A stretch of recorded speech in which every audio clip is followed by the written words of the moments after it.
Hey, I'm running out to drop off a stack of letters and packages. Need anything shipped while I'm gone?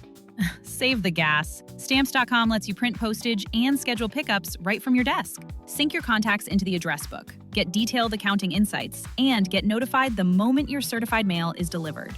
All from my desk?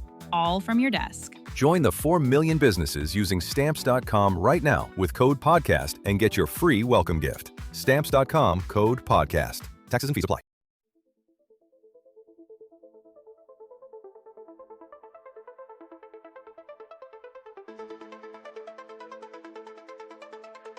Hi, hello, welcome, greetings and salutations. My name is Nikki. I'm the daughter of a murdered woman. Welcome back to another episode of Papi Killed Mommy. I guess we'll call it my personal diary or record of trauma, survival, and my fight for accountability. It's been 33 days since I last sat down in here and gave you an update on my mom's case. And the last time I was here, I really didn't enjoy being in here. It was a pretty defeated episode. I was completely and utterly done at that point. I felt like there was no reason to go forward.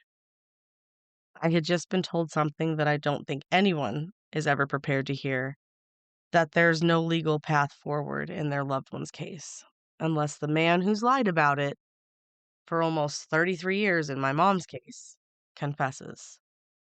And I remember sitting with that and thinking, what the fuck does that even mean? Because what that tells me is that justice isn't built for people like us. Justice isn't built for families who don't have money, and justice isn't built for people who can't hire attorneys or private investigators or push things through civil court. Because let's be real, civilly, that looks like, other than a confession, it's the only other path forward for my mom's case. And that takes money, and that takes resources, and that takes a team, and I don't have that. I tried to get an attorney at the beginning of this year. I sent out a letter to dozens of local civil rights attorneys in Phoenix area, and all I got were denials. So it's really frustrating. So I sat here feeling like I was back to square one, 32 years later, back at the beginning. I had a couple really, really hard days. Really, really hard. I'll admit it. And they're the kind of days where I wasn't productive and I wasn't motivated and I was just kind of existing and floating through life. The routine of life, eating. On my off time, all I will do is eat. When I get depressed, I eat my emotions. I will admit I'm a binge eater. In addition to binge eating, I was also binge watching true crime because, of course, that's what I was watching. And somewhere in the middle of one of those days, something hit me. I was sitting there watching these documentaries, watching these stories that were being told on these massive platforms, and I'm like, my mom still does not have this. My mom doesn't have a documentary. My mom doesn't have a series. My mom doesn't have a Netflix special or a Dateline episode or anything like that. And I just sat there and I thought, why not? Again, spinning, going back to the why not? Because I've pushed and I've pushed and I've pushed for some kind of coverage of my mom on the television, on the big screen. I feel like I've done everything. I've reached out to everybody. I've cried. I've begged. I mean, I've done everything I thought I could. I thought I did everything I can. And then I'm like, but did you really? Have you really, though? And, takes a few days to stew on that. And no, I haven't. I haven't pushed big enough. I've been pushing, yeah. It gets tiring to be pushing as much as I have. So I feel like I'm just spinning my wheels. But, I've only pushed here, podcasts, social media, written articles.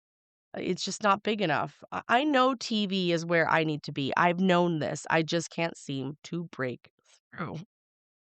That's where these cases explode, and that's where people pay attention, and that's where the pressure builds. But when you're constantly fighting for something, you feel like you've done everything, you can already, kind of just gave up.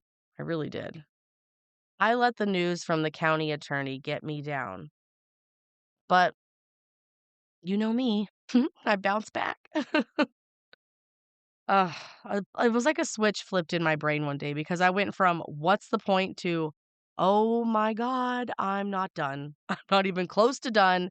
And that's what brought me back into the studio today. Well, that and, there's a couple of big things I want to talk about today. But also, we are officially on CrimeCon watch. As of today, I am 48 days. We are 48 days away from CrimeCon. And it's go time, baby. I'm on Vistaprint. I am ordering more postcards. I'm like, is 500 postcards enough? Like, I don't know.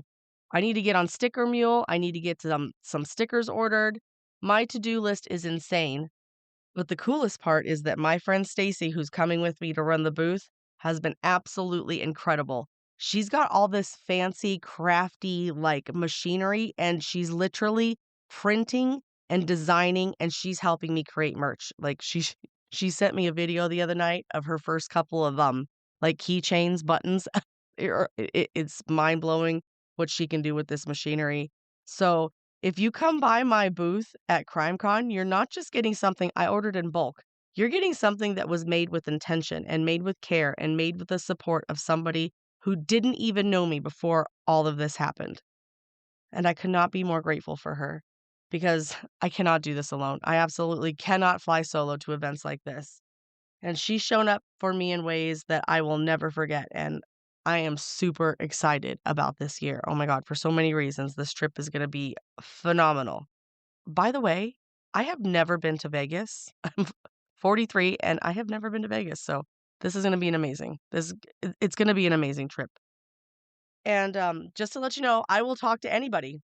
Anybody. I don't care if you're a massive network or a small podcast or a brand new creator just starting out. I will talk to every person that stops by my booth. Last CrimeCon, like I sat there and if you didn't like stop to talk to me, I just kind of like smiled and let you like walk by. This year, dude, I'm going to be out there. Like you're walking by my booth, I'm going to be like, "Hi." I'm going to be that annoying person and rope you in. So I hope you walk by.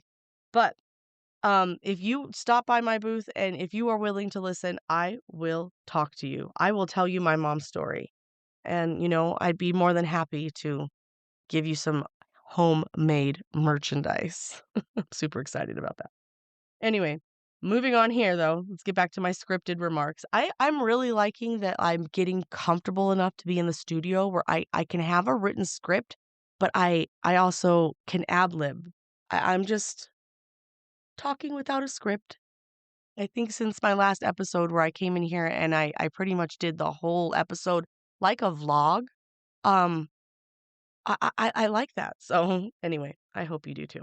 Anyway, I just want to let you know that when we are at CrimeCon, there is a huge major contender there. Have you ever heard of Tenderfoot TV? If you don't know who Tenderfoot is, they are behind some of the biggest true crime content out there. They worked on shows like Up and Vanished, Atlanta Monster, Radio Rental. They know how to take a case and bring it to massive audience. And their booth at CrimeCon, as soon as you walked in, it was on an end cap. It was huge. It was insane. It had like their Tenderfoot logo was spinning. It was wild. I remember just walking by and like my eyes were as big as silver dollars going, wish I could be there. I wish I could be up there. I want to talk to Tenderfoot. Talk to me, Tenderfoot. Anyway, um, after CrimeCon last year, I reached out to them and I got in contact with someone who reads those emails, and she's been in my corner for months. She was like, "Hey, just to let you know, I'm the one that reads the emails. I am pitching your story. I am in your corner." And like like when I get help like that, it's overwhelming in the most amazing way because I have felt alone for so long in this fight. So thank you. I know who you are, and I appreciate you for helping me and pitching my mom's case. So, if anyone else, though, in Tenderfoot is listening, please listen to her and please help me. Please push the case forward. Please find me at CrimeCon. Let's talk. Let's shake hands. Because at the end of the day, that is why I'm going. Yes, I'm excited to meet the listeners. Absolutely. And yes, I'm excited to meet other creators. But I am going for one reason. It's to get more media for my mom. Because doing this is not fun. This is really it's honestly, it's not something that I enjoy doing. It's not like I wake up, like, super excited to, like, re-traumatize myself every day. I avoided my mom's case for 28 years. I didn't read her case file till I was almost 40. Reliving this and talking about this over and over again, I mean, I'm becoming numb to it, but it's not easy. It's not something that I wake up excited to do, like I said, but it's something that I have felt compelled to do, especially in the last 5 years since I started this. The more people that I get to hear her story, the closer we get, I feel, to answers and to accountability and to something that makes me feel like there's some kind of justice, I guess. And that's what makes me excited and smiling at these events is getting my mom as much coverage as possible. So, that's my new plan. This is my next wave. Wars are not won in years, or I guess 2 years, or I'm even 10 years. And I think I'm finally understanding that. This is gonna take a lot of time, and I'm understanding that. It just doesn't happen overnight. So it's gonna take more pressure and it's gonna take more persistence, and I'm gearing up for that. I have accepted this. And for the next phase of this fight, I'm just gonna do a media barrage. This is just the beginning of my next push of media. And I'm ready, baby. And I'm ready. I'm ready because this episode we're going to talk about what I feel is the biggest coverage my mom's case has gotten to date. But I don't we're teasing. I'm doing a teaser. Not yet. I need to do a quick note of shameless begging. Sorry, this is where we're going to do a little bit of begging on behalf of my dogs. I hate asking for anything. I really do. I hate putting up GoFundMe's. It's not fun. I live paycheck to paycheck, though, let's be real. And the podcast, the ads that I put up through Libsyn, it's really not what I thought. Or I guess I'm not producing enough episodes to make this studio fund itself, I guess. It's not funding this and it's not supporting this. And that's okay because I'm not doing this to make money off my mom's case. It was never about the money. That's never been the goal. But it does make things like this, like CrimeCon, hard to do. I wanted the show to be able to support itself, and maybe in the future it will. But this year has been a struggle. And if you follow me on TikTok, you already know about this, but I lost a pet in February. I came home from work and she had passed on her pillow while I was at work, and it was the day before, like she had a vet appointment. Like I knew she was sick, but I didn't realize that like she was that sick, dude. And after I lost Chicky P, I panicked and I took my 3 oldest chihuahuas, or my 2 oldest chihuahuas and my oldest cat in to be checked. And lo and behold, they all needed dental surgery. Like, if there is a moral to this episode right now, it is please, oh my goodness, take care of your animal's mouth. If you have small dogs, cats, if you have any animal, you got to take care of their teeth, dude. And they all needed dental surgery. So I spent February 13th to March 27th struggling to pay the $2,500 in their vet bills, but I did it. I got all 3 of them vetted. They are all happy and healthy. But by doing so, I lost the ability and the funds to go to CrimeCon. Like, I didn't think I was going to be able to financially swing it, and I didn't want to do another GoFund. But this year I got really, really lucky. My friend Stacy, she's taking me. We talked about her making the merch. She's coming, she's flying, she's driving me. She's like, "You need to have no stress," and I'm all about that. And she's helping me get there, and she's helping me make the merch with her fancy equipment. And she's putting the time and the energy into all this so that I don't have to put up a GoFund this year because of her. Bless you. So I just want to say thank you. Thank you to Stacy, and thank you to everyone that helped to get me there last year. You have been pivotal in helping me spread my mom's story. And to the people who show up for me in ways like that, oh my God, bless you too. Bless you, bless you, bless you. I can't do this alone. But I will say this, I have no problem or shame asking for help when it comes to my dogs. Dickie Birdie, if you were at CrimeCon last year, you probably met him. He is my fat little chihuahua. He's coming with me again this year, and he just had dental surgery, so he no longer has any teeth at all. His little tongue hangs out the side of his mouth, and it's both pathetic and precious at the same time. He is just one of the 5 dogs I have left, and as they're getting older, my house is turning into a geriatric senior doggy ward, I kid you not. The summers here have been brutal too. 110, 115, 120 degrees. It's really hard to keep them comfortable because I have a really eccentric, crazy father. But my dad is old and he is totally backwards in his thinking. And this house is huge. It's like an old farm ranch house, and the man doesn't even live in the house. He lives in the garage, which is AC'd separately. So in his mind, he cannot justify running the AC all day for an empty house just for animals while like I'm at work. He just won't do it. I have fought with this man and fought with this man. The house gets unbearable upward towards 90 degrees. The kitchen is a place that I no longer use to cook. It is microwave meals for the summer, pretty much pre-prepped. I cannot stand to be in the kitchen. The bedroom, though, has, a built-in wall AC, and it cools the room down just fine. So when I'm home, I can run my AC. It's all fine, no problem. Just don't leave your bedroom, right? Don't go outside.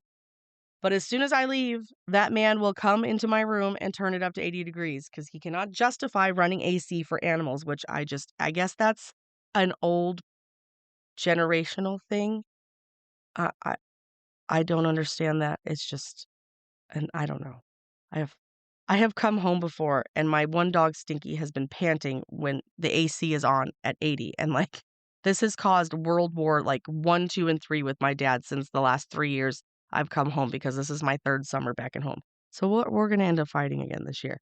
But anyway, the point is that I have fought and I have fought with my dad over the AC. And last year it got so bad that I paid the man an extra $200 a month, half of the electric bill, just to run the AC in my room at 76 so that Stinky is comfortable.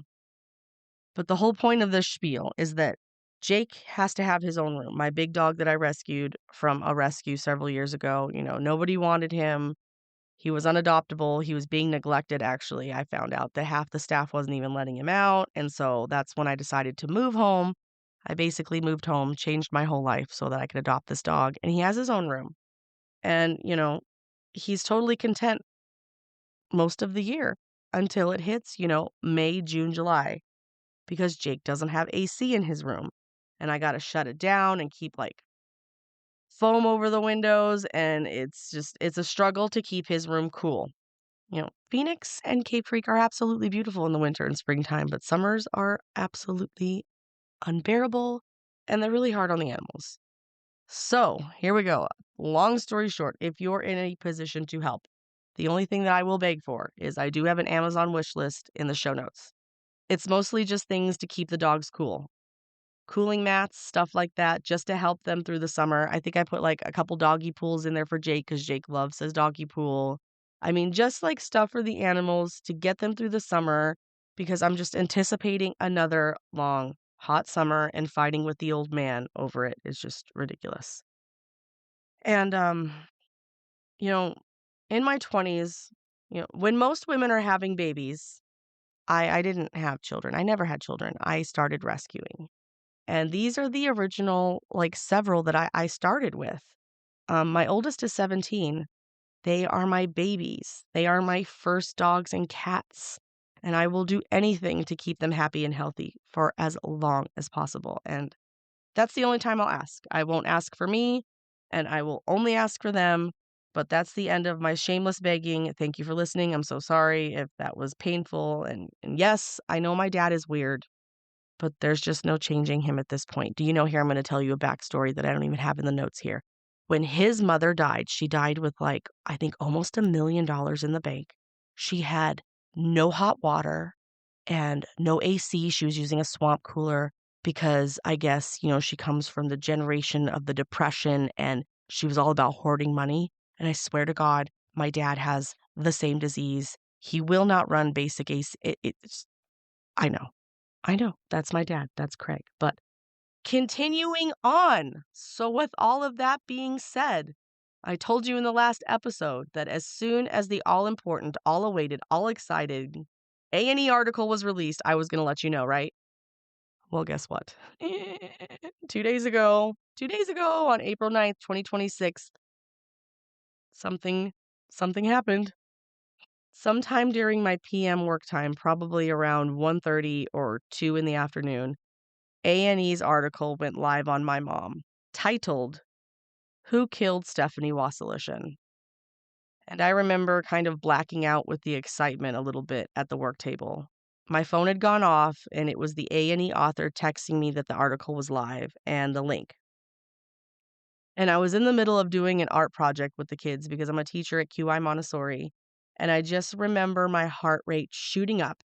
I got really sweaty, and I wanted to scream, but I couldn't. I had to contain it because it was the middle of work time, and it was nap time, and I was working at a table that was right next to the nappers, and it was honestly the hardest moment to contain the excitement, and I don't even think my lead teacher understands what was going through my mind and what was happening at that very moment. But, when I saw that article go live, I just kind of, I blacked out a little. And I couldn't even read it right then because I was working with the kids, and I remember sending the link to a few people, putting the phone down, and just continuing to work, but mentally, I was completely checked out on the koala project.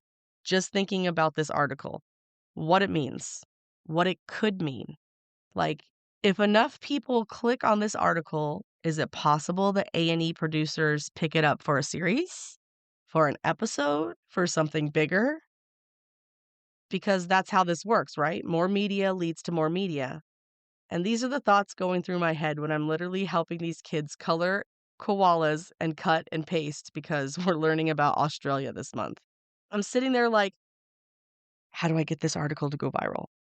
How do I get enough eyes on this that A&E says, we need to tell this story? Oh my goodness, I'm so sorry for teasing you.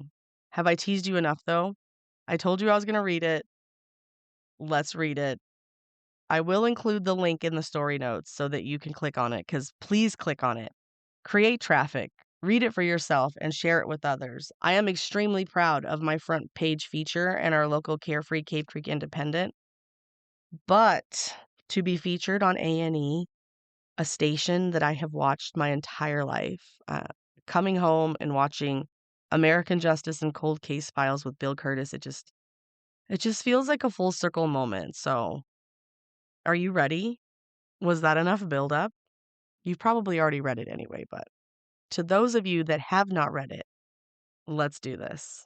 I'm Serena Williams, and I'm healthier on Ro. I've lost 34 pounds in a year with GLP-1s, diet, and exercise. On Ro, you can access GLP-1 options, including the first FDA-approved GLP-1 pill for weight loss. Go to ro.co/journey to see if you qualify. 14 to 20% average weight loss in 1 year in non-diabetics with obesity or overweight with a weight-related medical condition versus 2.2% to 3.1% in placebo arm. RX only. To stay informed about serious side effects, go to ro.co/safety. Still waiting in line? Again? That's time you'll never get back. Save time and money with Stamps.com. Over 4 million businesses have skipped the line with Stamps.com. Join them to save up to 90% off carrier rates from your computer or phone right now. Print postage for certified mail, registered mail, and packages in seconds. Then schedule a pickup right from your home or office. For a limited time, go to Stamps.com and use code PODCAST for a free welcome gift. Taxes and fees apply. Who killed mom of two, Stephanie Wasilishin? The first thing she said to me in the back of the cop car is, Papi killed mommy. Papi killed mommy. Stephanie Wasilishin wasn't like other moms. She was a cool mom. She was super young when she had me, her daughter Nikki Wasilishin explains to A&E Crime and Investigation. One summer, we were at a pool party and someone asked her what her favorite color was. She took a drag on a cigarette and she said, green, 'cause it's the color of weed and money. And I thought that was so cool. But life would come crashing down for 10-year-old Nikki on July 9th, 1993. Around 1:15 a.m., her mom was shot to death at the Sedona, Arizona home they shared with her longtime boyfriend, Russell Peterson, and Nikki's 3-year-old half-sister, according to police. There were no signs of forced entry, and although Stephanie's death was ruled a homicide, investigators never officially identified the killer. Who was Stephanie Wasilishin? Stephanie was a 32-year-old mom of two and a pastry chef who worked alongside her chef boyfriend, Peterson, at Pietro's restaurant. According to Nikki, the couple had a tumultuous relationship. He started neglecting my mom to the point where she was stepping out with multiple guys, Nikki says. She was very unhappy, and the reason why she wouldn't leave is because they had my sister, and she kind of got chained to him. Despite the troubled romance, Stephanie was a doting mother who was preparing to take her girls on vacation. My mom had this whole Disneyland trip planned that summer, Nikki recalls. So it didn't make any sense to Stephanie's family when Peterson alleged she killed herself while her kids were asleep. She would never grab a gun with her 2 children in the home, Nikki maintains. Stephanie's mom, Bernice Wasilishin, told Sedona police that her daughter was deathly afraid of firearms, while her former stepdad, Reginald Evans, said that Stephanie lived for her daughters and was making plans to leave Peterson. Family members insisted she was not suicidal. Everyone who knew her knew she would be a lot happier without being involved in that constant, loveless, cold relationship, Evans wrote in a letter to investigators, according to police records obtained by A&E. Papi Killed Mommy. On July 9, 1993, Stephanie and Russell Peterson shared a bottle of wine together in their living room while their kids were asleep. The events that followed remain unclear. When questioned about what led to the shooting, Peterson claimed conflict with Wasilishin had been brewing and stewing for a while, but also said that they may have argued over a 2.5-hour phone conversation she had with her ex earlier that night. According to police report, Peterson also alleged they quarreled over him working too much and a business trip he had planned for the near future. Although she was asleep at the time, Nikki, now 43, says that Peterson killed her mom. Her sister, then 3, allegedly witnessed the shooting when police responded that night. The first thing she said to me in the back of the cop car was, "Papi killed mommy, Papi killed mommy," Nikki says. She also alleges that Peterson, who was typically distant, was acting suspicious when he was put in the police cruiser with them. He instantly embraced me and started whispering things in my ear like, "I love you and I'm sorry and I want to keep the family together." And in my little 10-year-old brain, red flags were going off like, "Something's wrong. He doesn't touch me. This isn't my dad." It was the most uncomfortable ride to the police station, Nikki adds.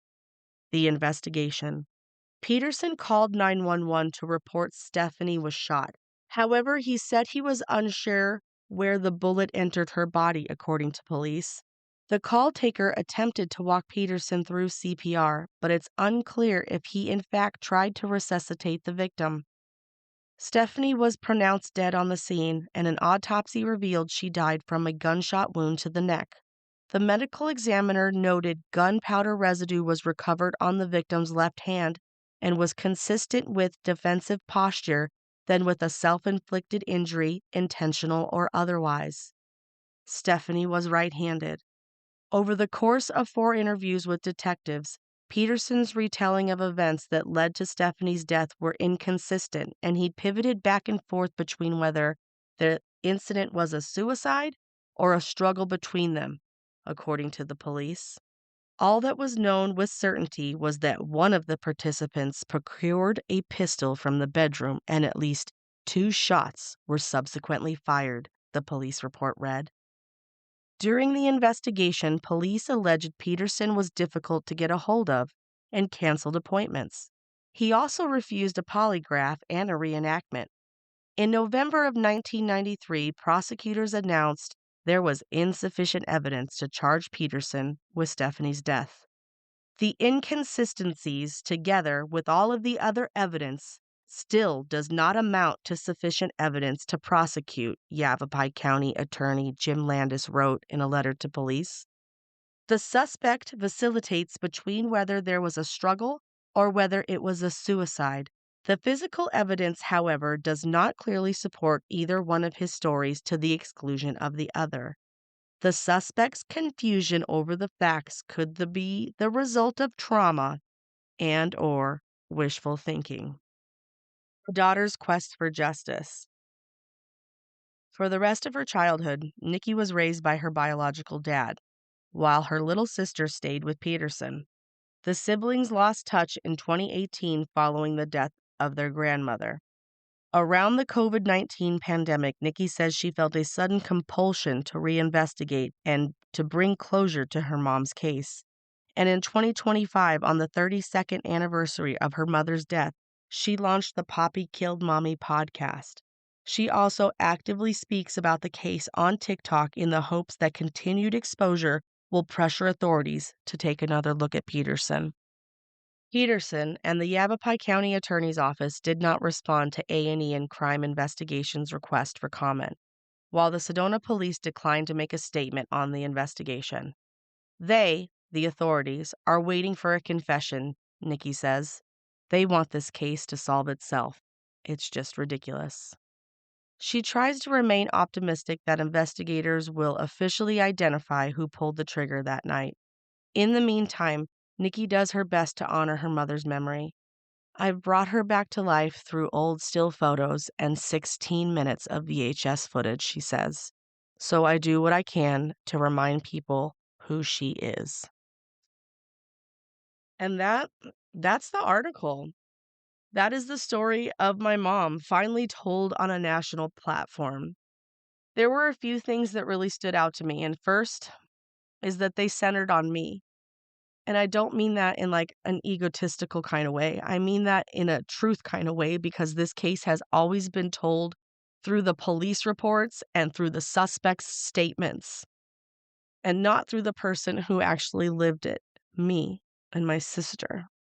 And they also got my mom right. They didn't reduce her to a headline or a statistic. And she was a person, and she was a mother. She had a life. And that's something I fight for every single day. And they didn't ignore inconsistencies, and they didn't just say that there wasn't enough evidence and moved on. They showed the changing stories and the confusion and the fact that the case just does not make sense. And at the same time, it's a 6-minute article, and my mom's case is not a 6-minute story. What you don't see is the 600-page case file. You don't see the mishandling. You don't see the unanswered questions. You don't see the 136 phone call, the details that still don't add up. And that's why this podcast exists, because this is where the full story lives.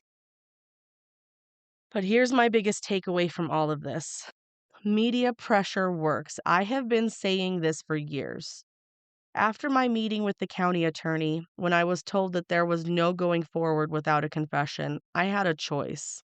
I could sit with that, or I could push. And this article is the direct result of pushing, of speaking up, and of refusing to let this go quiet. Because this is how cold cases move. Not always through new evidence, but through attention and through people asking questions, through pressure. I want to point out is during the writing of this article, the author reached out to Russell Bennett Peterson for comment, and she reached out to the Yavapai County Attorney's Office for comment, and neither one responded. Not a word. The only response A&E received was from the Sedona Police Department, and all they said was that they couldn't comment on the matter. And I think that speaks for itself, don't you? One important note. The author reached out to me to ask if I had Russell Bennett Peterson's phone number so she could get that comment. I laughed. I said, of course I don't have Russell Bennett Peterson's phone number. But a couple hours later, I wasn't laughing anymore because I had been thinking. I had been thinking about what I had just been told, that there is no going forward without a confession, and it hit me. Maybe this is where we're at. Maybe this is the point where I stop waiting for the system to move, and I step into it myself. So I reached back out and I said, hey, if you do find his number, can you pass along a message for me? And to my surprise, the next text message I got back was a telephone number. Yeah. And I was told it belonged to Russell Bennett Peterson. I just sat there staring at that number because suddenly this wasn't theoretical anymore. This wasn't maybe someday. It was real. I have his number. So I sat on it all night. And the next morning I knew. If I'm being told that the only way forward is a confession, then I have to try. So I had a friend send him a message, because I don't want this guy having my number. And it reads as such. Hi, Russell. I'm reaching out on behalf of Nikki. She spent years trying to understand what happened the night of her mother's death, and she's now in a place where she's ready to have a conversation with you directly. She would be open to sitting down with you for an on-camera interview to hear your perspective and allow you the opportunity to speak for yourself. If that's something you'd be willing to consider, please let me know and we can coordinate the details. And it didn't take long. Within an hour or two, that message had been read. But as of right now, 15 days later, I have not received a response. So that is where we are. This is his opportunity to speak, to explain, to clear things up. And this is my opportunity to try and get the truth, I guess. Because at this point, it's one of two things. Either I sit across from him face to face and I ask him what happened that night, or I wait and I hope that one day he decides to tell the truth. Maybe on a deathbed, maybe never. And I don't know about you, but that's not something I'm willing to just sit and wait for. I was 10 years old the night my mom was murdered, and most of my life it's just been waiting for answers, waiting for movement, waiting for someone else to do something. And now, I think I understand. No one is coming to do this for me. I have to do it for myself. So before I go, I want to say something directly to you, Russell Bennett Peterson. I have given you the opportunity, not through the courts and not through the police, but as a human being to another human being. I have invited you to sit down with me on camera and tell the truth about what happened the night my mother died. Not for spectacle, not for attention, but for clarity, for accountability, for the truth that has been buried for almost 33 years. Because here's the reality, sir. I am not going anywhere. I am not getting tired. I am not losing momentum. And I'm not going to stop saying your name, Russell Bennett Peterson. You can ignore me. You can read my message and you can choose silence.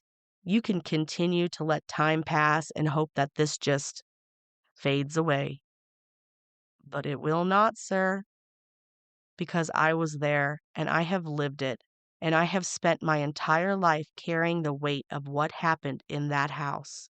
And now, I'm old enough, I'm strong enough, and I'm fucking loud enough to make sure that this doesn't stay buried anymore. So this is your opportunity to speak, to explain, to finally tell the truth, and not just to me, but to everyone who is now listening.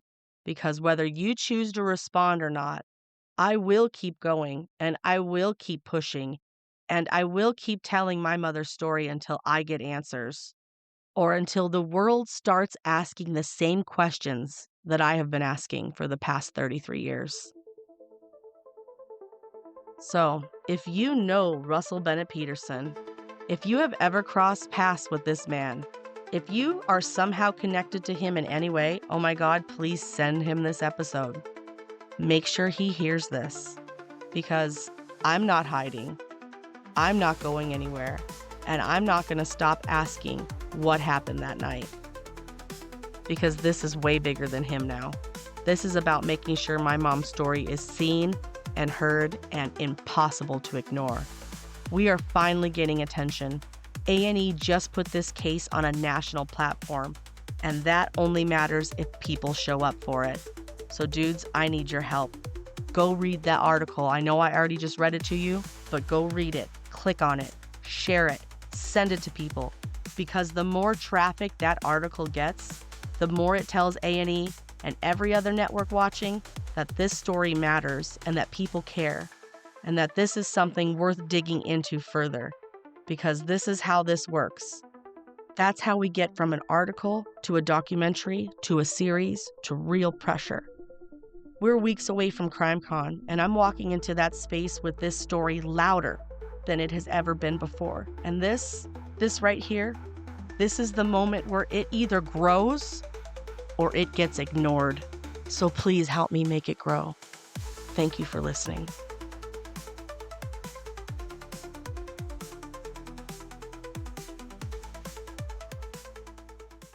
When was the last time you felt in control of your business finances? Expenses tracked, invoices sent, taxes ready. That's where Found comes in. Found brings your banking, bookkeeping, invoicing, and taxes together in one simple app. Manage expenses, invoice clients, send payments, and prep for tax time right where you bank. Join the hundreds of thousands who have already streamlined their finances with Found. Open a Found account for free at found.com. That's FOUND.com. Found is a financial technology company, not a bank. Banking services provided by Lead Bank, member FDIC.